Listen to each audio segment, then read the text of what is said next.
taking much time, I'll request panelists for the next section to come on stage, please. The name of the panel is Mitigating Risks of Cyber Attacks Through Technology Innovation. For that, I'd like to invite Mr. Kanishk Gaur, founder and CEO of India Future Foundation, to come on stage, please. He'll be playing the role of moderator. I request B.Paparaju, Executive Director and Chief Information Security Officer, ONGC, to come here, please. A huge round of applause for him, please. Mr. Gautam Kumar, DGM, CGM, IT, BBNL. Mr. Sunil Kumar, Group General Manager, IT and CISO, IRCTC. Avneesh, Vats, General Manager, IT, EESL. Alok, Shankar, Pandey, Additional General Manager, IT, Dedicated Freight Corridor Corporation of India. Mr. Somenath, Kundu, Deputy General Manager and Alternate CISO, NTPC. Mr. Rajat, Bindlish, Deputy General Manager, IT, National Capital Region Transport Corporation. And Mr. Prasun, Srivastava, Lead Architect, APAC, Thales, to come on stage, please. I request Kanishk to take over the session, and over to you, Kanishk. So, good evening, everyone. I think I'm the only one keeping you away from drinks and dinner, so I'll keep it short and simple. Welcome, panelists. My name is Kanishk Gaur. I'm a cybersecurity professional. I advise government policymakers in the cybersecurity space. I also speak on the television. You might have seen me on television on multiple channels. I argue a lot with people like Arnab Goswami, Rajdeep Sardesai. So, yeah, thank you, sir. So today's session is going to be focused on how we mitigate cybersecurity attacks through innovation and technology. And I welcome my eminent panelists, and thank you for their crucial time. We recently saw a cybersecurity attack which happened on OIL, which was in the news for a long time, and we were like, okay, are we prepared to tackle cybersecurity risk? What can we do to mitigate the new threat vectors? We hear a lot of data getting leaked on dark web. We see a lot of news about fake news, misinformation. So today, cybersecurity is not just an attack on a public sector unit. It's an attack on India's GDP. The new forms of attack are attacking your economy. We've seen biological warfare through COVID.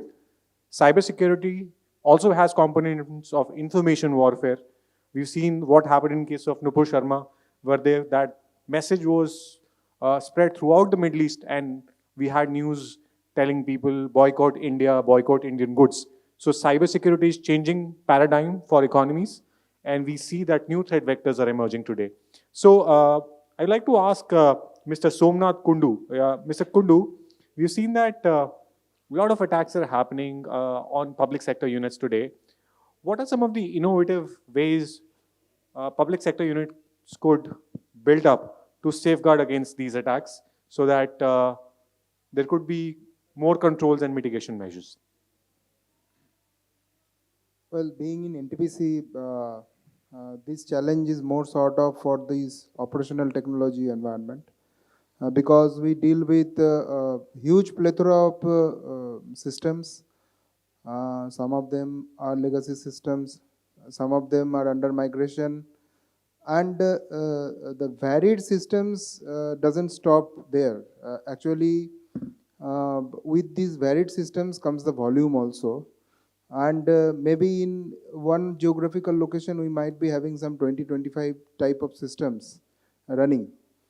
Now, with this OT technology itself being a challenge, I think to a certain extent, the reliance on OEM is essential because after all, it's the OEM who is guiding the ship along with Microsoft.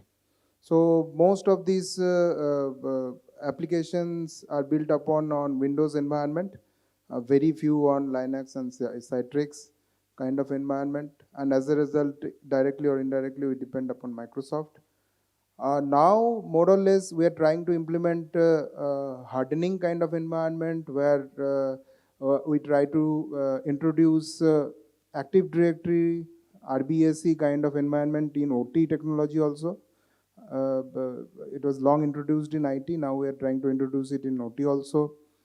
Along with that, some kind of hardening and whitelisting, anti-malware kind of environment, those are also coming into picture.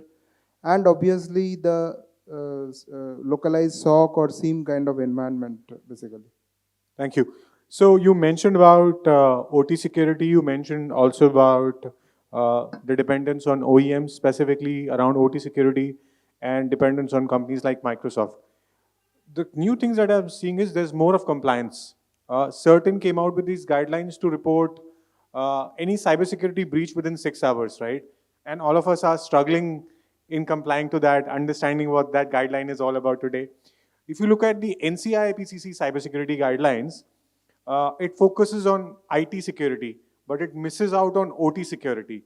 So you have to invest additional time on OT security and even IoT security, where the world is talking about digital transformation today. You're investing in IoT and OT, and we're moving to a converged environment. So my next question is to Mr. Paparaju, Executive Director, ONGC, sir. So we are moving toward a converged model of work. How do we safeguard, apart from taking care of compliances, which are just ever increasing today? See, the basic fundamental process is walk the talk. Because when we build a model, the first is data classification, irrespective of OT or IT. Then what is the risk which is involved in the data classification? How we handle that risk? And what do we do for the risk mitigation? We buy the tools like we buy iPhone, but we don't configure it. Have we configured the tools? Am I fulfilling the juice? Am I pulling the full juice of what the money spent? And Indians per se, we don't follow safety. We don't wear helmet. We push the door when the sign says pull. So it is a challenge in social engineering. When we say don't press the link, people press the link. It is a subconscious thing. So we have all the defense on perimeter. We have depth of defense, and new terminology is coming. 2 years back, the cloud people said, you have to have a leap of faith. Now they say, we have a zero trust. So when I don't trust the system, why do I trust the cloud service provider? So the thing is, all these are built in the risk mitigation. So if I practice what is in the risk mitigation, is a well documented, every company has that risk mitigation. Do I follow what I practice? Today I was in a meeting with certain, where we were shown a slide with 90% of the attacks are happening because of admin. The role of admins is given to people otherwise, who don't even know that they have the role of admin given to them. They are not using that role. Like what happened in Uber hack, it is social engineering 2 days back. Even in the case of Twitter, where the accounts of Barack Obama, Bill Gates, that got compromised, that was also because of admin accounts getting Twitter, compromised. if you see Uber hack, I don't know how many, you must all be unaware. Yes. A few days back it was hacked, but it was hacked earlier in 2016, where $100,000 were paid to the hacker. It is in public domain. But $126 million were paid as a civil action suit. The company did not close down, but what it paid to the ransomware is very minimal compared to what it paid to the actual class action suit. And they have all the system in place. They had the VPNs, they had the multi-factor authentication. Still, they failed because they were using Slack, like we use MS Teams. With MS Teams, and which cloud is it? Is it in India? No. I'm using MS Office 365. Is the cloud in India? Does Microsoft certify that the cloud is in India? My key executives use it. So data residency, what is a risk mitigation? So there is a risk for everything we do. If you say the entire enterprise data you are putting in cloud and the key executive types a letter which is in the public cloud. So how you handle that risk? Very important point. So you're talking about cloud security, and you're saying that, okay, public clouds are not safe. It is not a question of public or private question. It is a question of, there is a risk in everything, because the cloud service provider does not have the ownership of the data. We have seen that in the earlier presentation. I am the owner of my data. I am the owner of my house. I don't know how many of you seen a house burgled. When you have a door, there is a mechanism for lock, but a thief doesn't break the lock. The weakest part of the door is the hinge. All he needs is a small crowbar. I need to break the hinge. The door opens with the lock. So in any system, the weak part is what is the hacker has a tool. What we see is the weakest parts. Hacker wants to enter. If you see the personality profile of a hacker for a security, because I'm talking of cyber security, what does he see in it? He sees what does attract him? Attracts the weaknesses. So how we build the robust systems, how we attack them in the cyber security model we built in, and how we make the mechanisms. Every market, there are problems, there are solutions for every and each and every problem, there are solutions. There are different vendors, different profiles. It is extent of how we configure it. And as I simply said, do we practice what we preach? No, absolutely. Thank you so much. Mr. Gautam Kumar, Deputy Director General, BBNL, I wanted to get your thoughts on how we secure some of the emerging technology. BBL is laying out the next generation of internet fiber in this country, and internet is reaching to tier 2, tier 3 towns and also to villages today. But how you ensure that that part of the internet is secure? Thank you, Kanishk. Basically, BBNL, as you are aware, implementing the BharatNet project, which is very prestigious project where, we are providing the network to implement and materialize the Digital India concept, which is basically the providing broadband highways up to the level of villages. We have to cover the entire nation with all the villages comprised of 6.5 lakh villages, where you have to have the broadband so that all these services are available to everyone and they are a part of the overall cyber ecosystem. As far as, I must say, this security of the network is concerned, one thing I just wanted to share with you that, government has already made mandatory as per the amendment of the Indian Telegraph Rule 2017, wherein all the components of the network elements, they are mandatory to, they're tested here. And the Trusted telecom network. Yeah, very right? correct, yeah. So the basically all that, taken care of at that basic level, initial level, so that all the components which are coming into India, though they are imported, we have to make sure that they are tested first. We have now the ministry has already established. So I was test working bed. with Narendra Naji at the So- National Security Council Secretariat. on Yeah. this. So we find even on our network on BharatNet, there are a lot of cyber attacks coming from the hostile countries. So we, through certain, we came to know that actually they are trying to target, but then our robust system even at the level of the that we have NOC, Network Opening Center and the Data Center, we had taken care of all these things. Thank you so much. This is really helpful, sir. Sunil Kumarji, you are the Chief Information Security Officer for one of the largest internet companies in this country, and the amount of cybersecurity attack which you witness, which we can make a case study out of it, right? Every time a new attack vector, you would be the first organization the hackers would want to compromise and go. How do you ensure that these the railway networks and all the people like us who book tickets on IRCTC stay safe and ensure transactions are smooth and safe? Yes, rightly said. We have very huge data of public residing with us for Indian Railway Reservation System. And luckily and touchwood, we have been holding it safe now by more than 20 years, since the beginning in 2002. We have deployed all network security systems which are state of art and keep on updating from time to time. There is no lapse in that. Security policies are also in line, whitelisting to our other users other than public, business users. Till Corona came, we have not allowed our operations out of our office premises. Entire operations were from the office premises. But during the Corona, we faced that problem that nobody was able to reach office, at least for the first 1 month. And whoever reached was getting infected with COVID. So Yeah. that's another irony with PSUs, right? So We started work from home with whatever capabilities we had to work from home. And large number, almost all, for the first time in the history of Indian Railways, all the trains were cancelled for more than a month.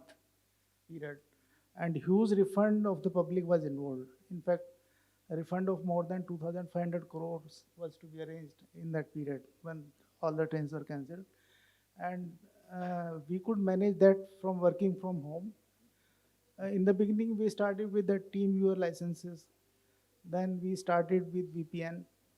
Though we have not faced any problem, but we are thinking that there may be problem anytime. So we have decided to use the zero trust technology Very nice. for access to our staff while working from home. We are in the process of implementing, and maybe in a 3 months' time, we'll put a zero trust technology solution for this purpose. That's really interesting to know. So IRCTC is switching on to a zero trust based model. How many of you understand zero trust? Can anyone explain? Like, sir, can you? No, anyone wants to just explain? Any of the speakers want to explain zero trust? It's like become a buzzword right now. Zero trust means you don't trust anybody in the system, neither your users, neither your employees, neither your network, neither your devices. So you bring in technology to control or authorize use of your user authentication, your device authentication, your network access, your application access, or the data access. So we are going to use 4 of the 5 parameters: user access, user authentication, device authentication, network access, and application access. So you want to add? Yeah, it's the same, like you don't trust anyone. Exactly. Whether it is your internal, external, any traffic, you are not supposed to trust anyone. If same authentication is going every time, you are supposed to authenticate each and every time. This is the very simple zero trust factor. You build a mechanism for mitigating the risk. No, absolutely. So you're not trusting your employees, you're not trusting your third parties. Everybody needs to identify themselves. Not only that, you don't trust the data. So the data is encrypted at rest, data in transit. Okay. So data at rest, data at motion, right? So yeah. That's interesting. Mr. Avneesh Vats, wanted to get your thoughts. Specifically, we are seeing new types of attacks. We are seeing that a lot of phishing, social engineering based attacks are happening these days. And the new ways of working is hybrid working. People can work from home. Like Sir just pointed out, people could use Teams, be behind VPNs. But those large firewalls, IDS, IPS, which used to block a lot of hacktivists, they are no more there. So how do we safeguard with new ways of working? Very right. So we are relatively, we started off late our digital initiatives. So we are altogether 100% cloud-based organization, whether it my SAP load, non-SAP load, or infrastructure load, it's totally on cloud. So I see these overall, if anything, whether it is a social or your internal traffic, external traffic, there are the 4 pillars generally we have decided. One is the risk-based approach for cyber resiliency, cyber hygiene, data security strategy, and last but not the least, vulnerability management, right? If you will see, like you need to just find it out what are the main crown jewel of your organization, right? So what you need to really protect them, right? So once you have identified them, you just do the risk analysis based on the threat landscape. So on the basis of that risk assessment, you can plan what are the controls you need to be built, whether it is a tool, whether it is a process, whether your internal employee, your staff, which control, and overall, or once you have not very matured processes, so it is a very tough to handle security in any organization. Second point is like cyber hygiene means like once you build any cyber security policy, first and foremost, like it need to be implemented correctly, right? We thought we had a lot of things like we will put EDR, we will put XDR, this firewall, web, bot attack, API security. But as far as implementation is concerned, again, it's not improper, right? As far as data security is concerned, that is a most critical thing. So need to divide, like if your where is your storage environment, is it air gapped, and then configuration on all snapshots are monitoring, and all like newer technology like AI based systems which can regularly monitor, because in manual way sometimes it's data protection miss most of the time, right? And These are the basic things which are the vulnerability management, your control user access, your patch management, and all your controlled environment need to be maintained like this. Thank you so much. Mr. Alok Shankar Pandey, securing logistics operations, specifically during the pandemic, became a big issue.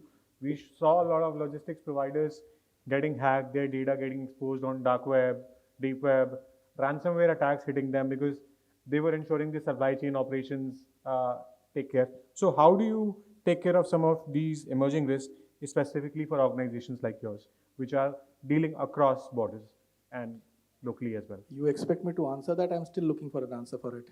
But what the problem is, business, compliance, and security run in 3 different directions. Absolutely. Whenever you are having an application, which is the core as brought out, the application is addressing to the core need of the business, and it runs ahead of time. You actually forget building in security by design at that time. So it has its own risks associated with that, and then you do a risk analysis, and based on that, you can take a call what you want to plug, what you don't want to plug. The next big thing that everyone is grappling with is how much security is enough. We have OEMs lining up with products, and if it is a mile-wide area to be covered, you have 15 different quarter-mile solutions. The OEM business model has also got to be dovetailed to get a suitable solution that you need. You can't put everything, and everything still does not give you the desired level of security. What my experience has been, again, this is both from logistics as well as from the previous avatar in Army, reconnaissance, deep listening, that has been of help. Every time that it is for granted that attack will happen. Nobody can stop a determined attacker. An attack will happen. How you can avoid it is how early you intercept it, the early warning elements, what we call reconnaissance in our parlance. And the second part is your ability to respond and recover to it. Things are made complicated by unrealistic policies, if I may say, which come out that 6 hours mein aap breach bata dijiye. Another one particular example I would like to quote, there was a data exfiltration that happened from an organization. Our own agencies brought it back. There are agencies who are into the offensive. They brought this data back. Mm-hmm. The turnaround time of discovery of this data exfiltration to discovery that data had exfiltrated was almost 18 months. Where do you have this kind of log analytics where you're maintaining those kind of logs? You don't have a forensic trail because you finish it up at 3 months, 6 months. So the challenge is maintaining those logs first. Next, even if you retain the logs, what do they give you? The huge expensive solutions, SIEM, SOAR, what do they give you? They give you a transaction happened between this IP and that IP, that is all. What went out, who knows? So then you have another solution who says, okay, you can store data for 10, 15. Imagine a business required to store data for 15 days, 2 months, 3 months. What is the kind of overheads you're putting on a cost center? Security is a cost center, not a revenue center. So everyone, while they acknowledge that there is a requirement of security, they are willing to trade it off with respect to revenue.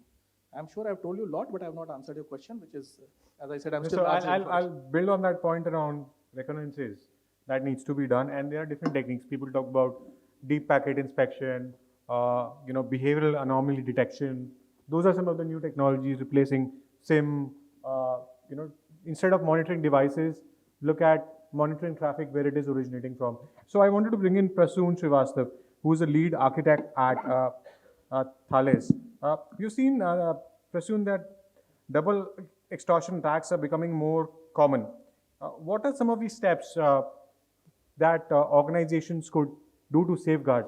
We've heard most of the heads of cybersecurity from the respective PSUs. So what do you think can be done to safeguard from new attack vectors? So most of the panelists have already spoken about the basic steps that is necessary, which is cyber hygiene, cyber awareness, ensuring that security awareness training to be very important. Nobody can deny the important aspects that those play, specifically related to phishing attacks which initiate any such ransomware attack.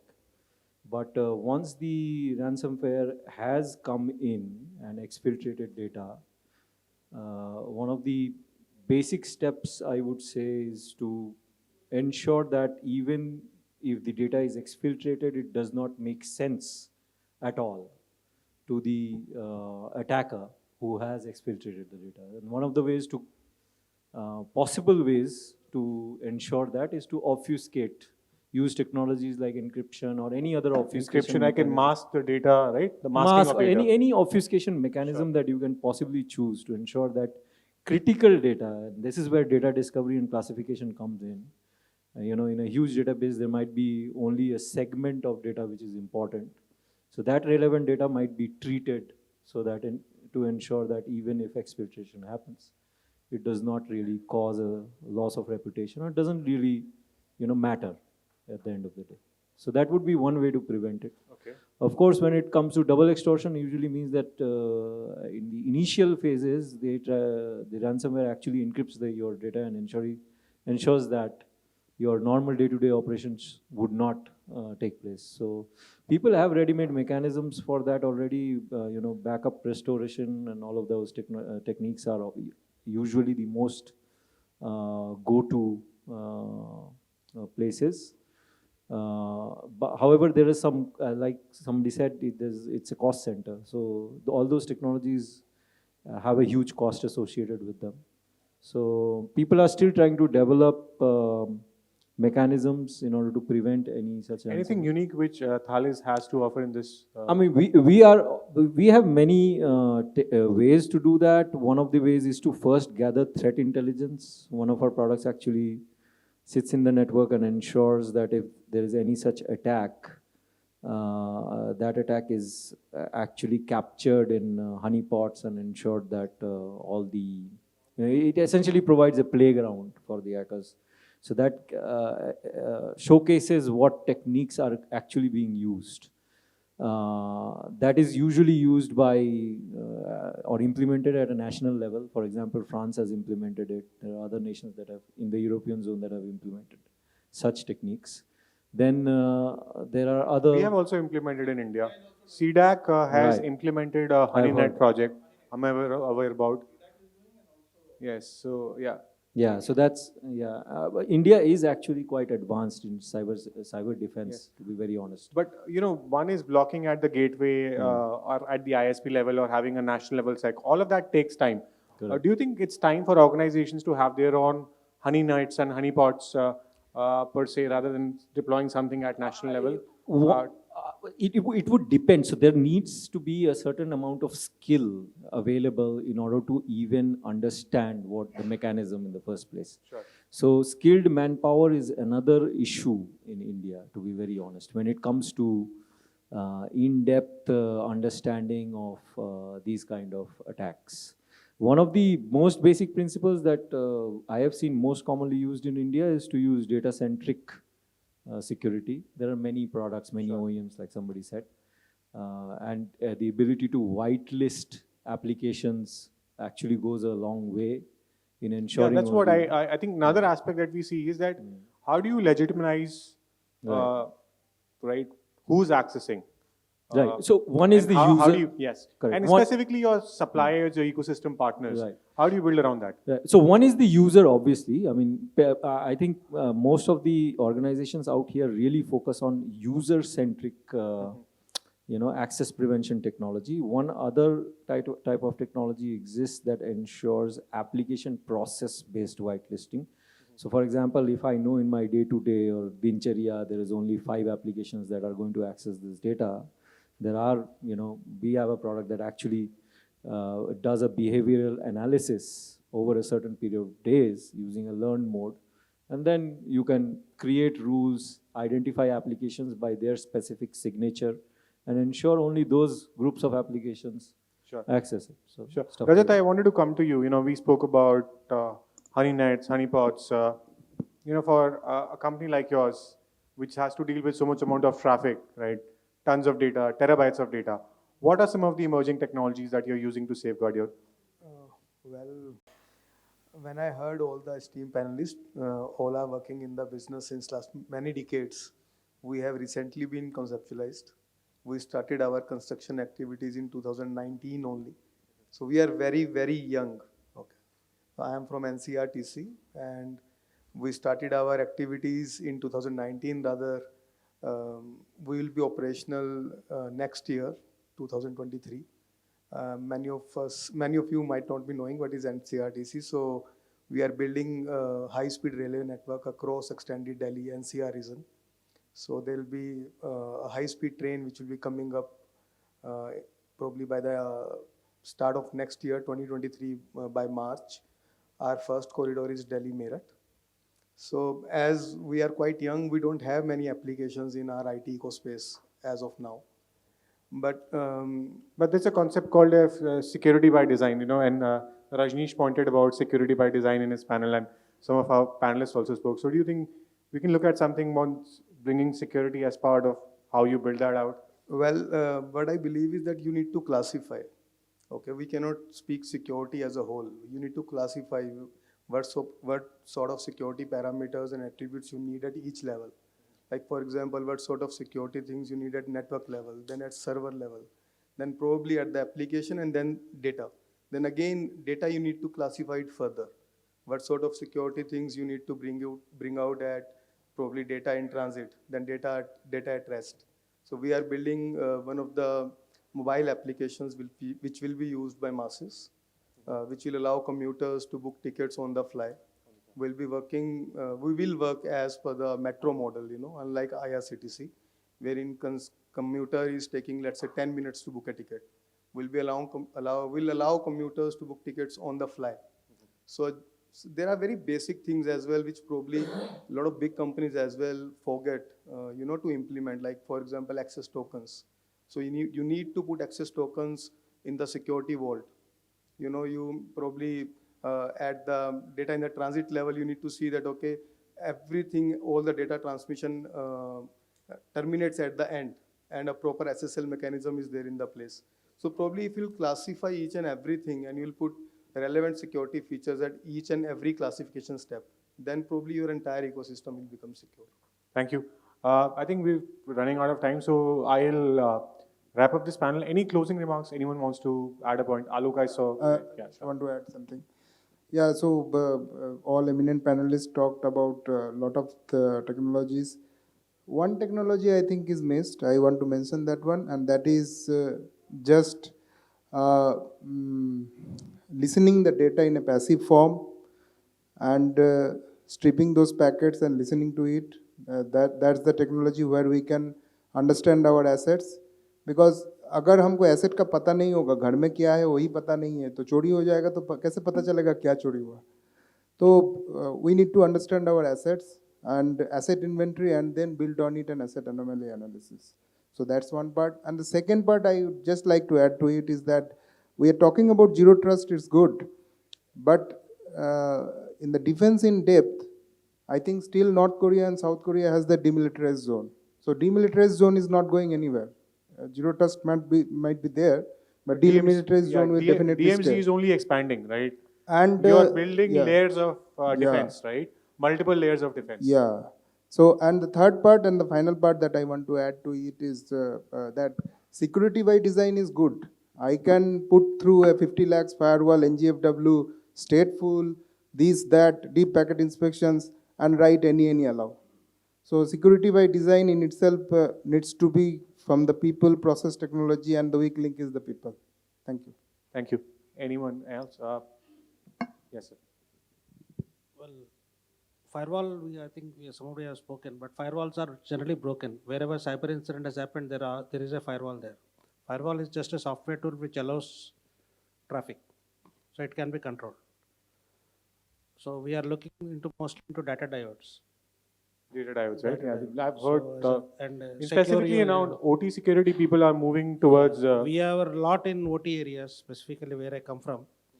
But OT typically looks into safety of the product, not the compliance issues, because and the solutions don't move fast. And the demand is of analytics. Business is running now. All the cloud is for what? To run the analytics. So analytics is based on data. Where is data? Data is from sensors. Sensors are in OT layer. So there is no distinction between OT and IT now. Absolutely. Air gap is a myth. Because if you want to do analytics, the data is in the sensors. So you need to interconnect them. So a lot of evolvement needs to be required, and risk analysis is to be properly done. Mitigation matrix can be always built up once risk is identified properly. And as per latest statistics, 72% of the incidents happen because of insiders. Absolutely. So And insider risk is so very important. how do I control the employees? And 41% of the incidents happen because of cloud. They happen on cloud server. And we are also looking into new vectors, like 2 days back, 21st. Chinese communication, because everybody thinks China attacks, but Chinese communication company was attacked with 25 billion incidents in 4 hours. So per second, it is millions of incidents. That's AI. That's AI-based So cyber attack. automated. Nowadays, That's you AI-based. see hacking, AI, and ransomware is available as a service. Maybe they are also using a cloud for it. Yeah, that's true. Just try going on dark web. You can download your own ransomware, craft it, and then attack somebody. That's possible. Very easy. Probably it is also in a cloud. So the thing is, Few coins in Bitcoin or other cryptocurrencies, and ransomware as a service, very easily possible. so evolvement is there, only sense of threat is there. See, as somebody said, security is a cost center. So it all depends on how worried one is, how many locks you keep, Absolutely. and how many keeps you keep, where you keep them. So you have all the keys in a bunch. Thank you so much. Yes. Very quickly, I'll add one. Sure. I want to ask a question. Yes. Can encrypted data be also hold to ransom? And Yes, if it is just encryption, you are correct, sir. As you probably know, encrypted data can be re-encrypted and definitely held at ransom. It has to be combined with other technologies like access control in order to ensure that ransomware. Yes, both combination is, as you're probably already aware. That's why you asked the question. Yes, so Thank you. we'll require a offline discussion with the Thales team here. So one good requirement for you. Yeah. Yes. Quickly, one more point I just want to add is, basically what we are looking is like in a boxing match, if you get a punch, can you punch back? So how resilient are you? We are not worried of data backups as a policy. We are looking into restore policy. So more drills, more awareness. The higher the drill, because the drill I think now is 1 year or 15 months or 18 months, which is no good. Thank you. With this, we'll come to the end of this session. Thank you for everyone who held with us. And I'd like to invite Mr. Rajneesh Dey, the editor of APAC News Network. We have a small getaway from. So before that, I would like to, thank you, Mr. Kanishk, for, wonderfully moderating this session and making it more interesting. And a very big thank you to all the panelists for joining us for this PSU Tech Conclave.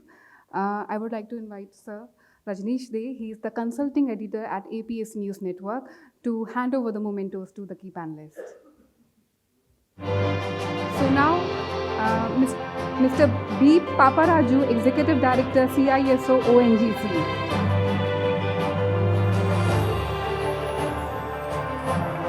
A big round of applause.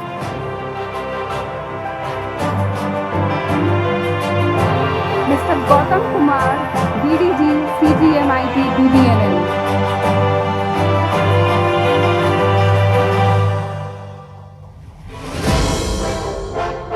Mr. Sunil Kumar, Group General Manager IT and CISO, IRCTC.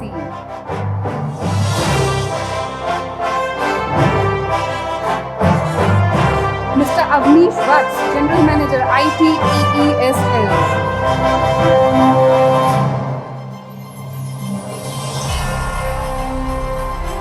Mr. Alok Shankar Pandey, Additional GM IT, DFCCI. Mr. Somenath Kundu, Deputy General Manager and Alternate CISO NTPC.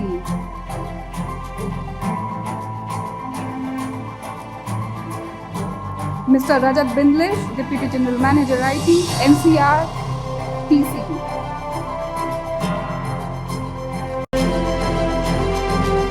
Mr. Prasun Srivastava, Lead Architect, APAC, Thales.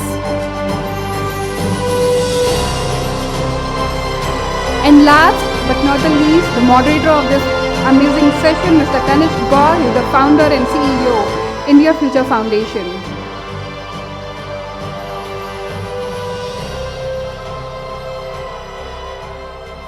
I would just request you all for a group photograph with the mementos, please.